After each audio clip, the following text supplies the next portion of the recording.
order, because I'm not sure if the body isn't part already of the symbolic order. And if you take it as a point of departure, it's kind of you're in a position where you're already excluded from building up or taking part in the symbolic and also therefore in the political. This is something I didn't really understand.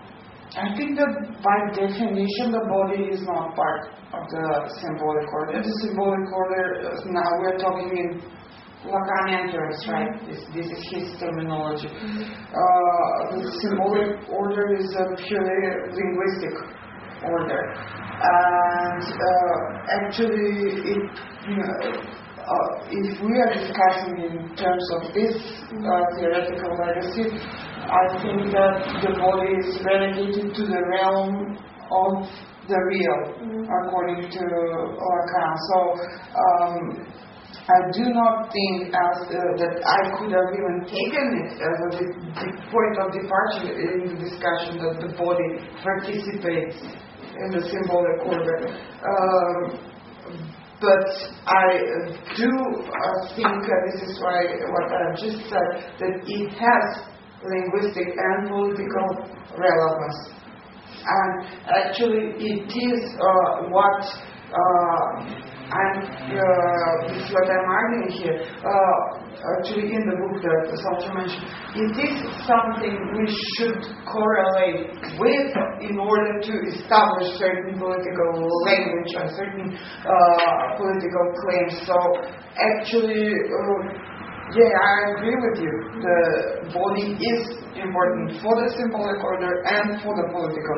But I do not think that, by definition, according to Lacanian legacy, the body participates in any way.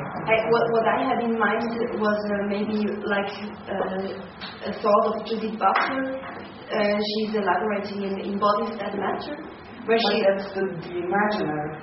No, she's. I think she's there criticizing from a feminist point of view the reference to materiality, because her thought is, as I remember, that you are excluding yourself from a certain ontology when you're referring yourself as a woman to pure materiality, and this is what I had in mind. I'm aware of this book. Actually, it has been one of the major inspirations for what I've written in the last year. So, the material is never purely material. So I'm going even beyond Butler's point here. The material is never purely material. Matter is never purely matter, especially in the case of bodies, and if we imagine them as sexual bodies or the bodies in their dimension of sexuality, they're never purely material, although what she says is that they are populated by the imaginary or the phantasmatic, which is different from the symbolic. What would be the analogy in her own terminology to the symbolic would be, the normative, I suppose. So that would be the symbolic. But yes, I agree with you that, the body that is never purely material. We never, when we think of it or when we write about it, it's never, so as a concept, it's never purely material. But speaking from the perspective of this non-philosophy, there is such thing, and also from Spinozian perspective, there is such thing as the purely bodily, but it's not a concept. The concepts are, you're right, always constructed of the material or the bodily. It's never the concept that we're discussing. It's the sheer experience, the sheer taking place of the bodily. So, in a way, I'm trying to speak with this impossible language of the real from the perspective of, purely bodily experience. So, speaking in those terms, so as you see, the transcendental is maximally, as much as possible, evacuated from this perspective. So, this is a completely, it's the reverse perspective. I have two related questions. I still have a problem to relate them, but I'll try. I wonder, first thing, what do you think, when it comes to the European project itself, like the political European project, because it's a continental project, it's limited things. So, the universalism political we're talking about is still in place. So it's a continental thing and it can't expand forever, physically and geographically. But I can't help thinking that the whole European project is still based on the structure of recognition. And the structure of recognition is okay. I'll just articulate the question and then elaborate a bit. The question is, what do you think will happen with the European project if and when the structure of recognition disappears? Because why I'm asking this, on the one hand, for 20 years, the Balkans have been trying to sell off, some sort of political aura, in the form of, in various forms of intellectual scam, to say the least, to the West, and it clearly doesn't work that way. If you want to not to claim but to reclaim universalism from east to west. So there's a big difference between claiming and reclaiming universal subjectivity. So I believe it should always be the case for reclaiming this subjectivity as if it has always been universal, because you can't obtain universalism, you have always already been universal.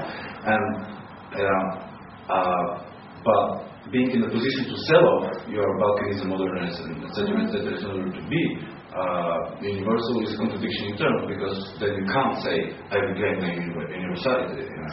So you basically say, I've always already been particular. So everybody has always already been particular. Yeah, okay, but when it comes to, when you see the general picture, politically, this doesn't work. Obviously. But on the other hand, seeing the gradual collapsing from the inside of, it's a great thing to say about capitalism, of course. I don't think it will look in 10 years the way it looks now. It will be much worse from capitalism than it is now, of course. So it's becoming more and more vertical from living. I can't help thinking that the structure of recognition is ultimately going to disappear. So what happens with this kind of universal subjectivity politically, for which you're talking about, if the structure of recognition disappears?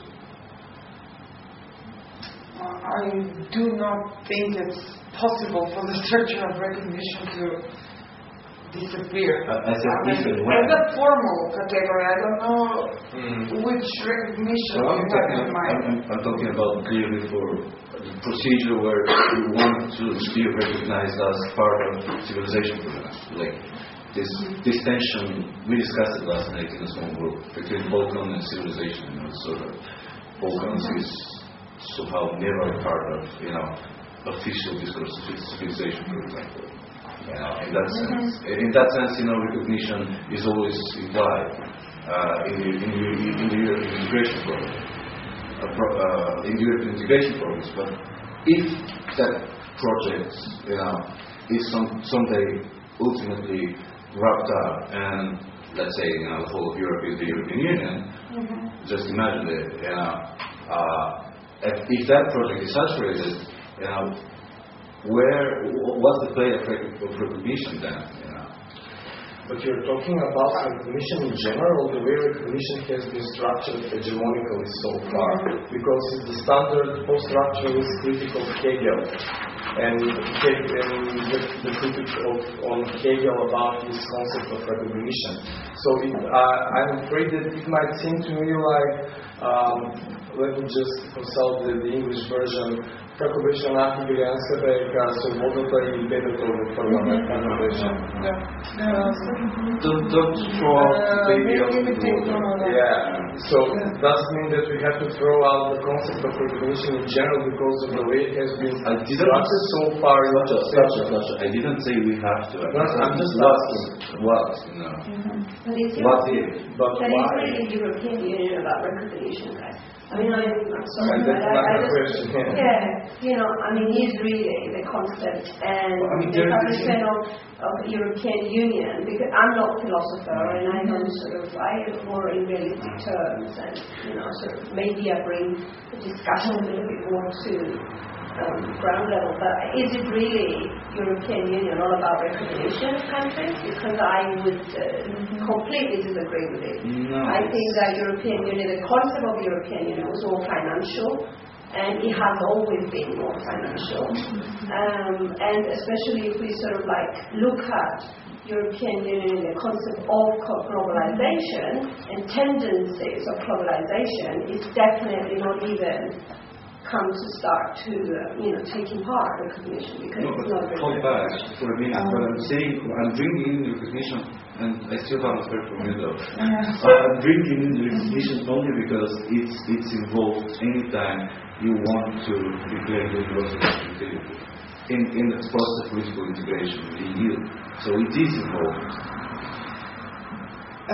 Now, I believe that recognition as a process, as something which is, the condition of the linguistic is indispensable. I mean, there is no language without recognition.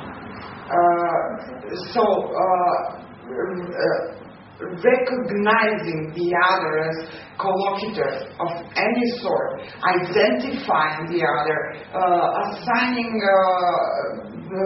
meaning to this person in front of you are conversing with or linguistically exchanging with, this is already recognition. So this is again a formal requirement you cannot evade. So we cannot get rid of recognition, and we do not need to get rid of it. But if you're talking about this, as Slavče put it, hegemonically loaded concept of recognition, yes, of course we should get rid of it, and this is what I'm claiming actually, or arguing for here. So my solution, my proposition for a solution, whereby you decide to stop asking for recognition from this passive position and assigning the right or admitting the right to this normative self to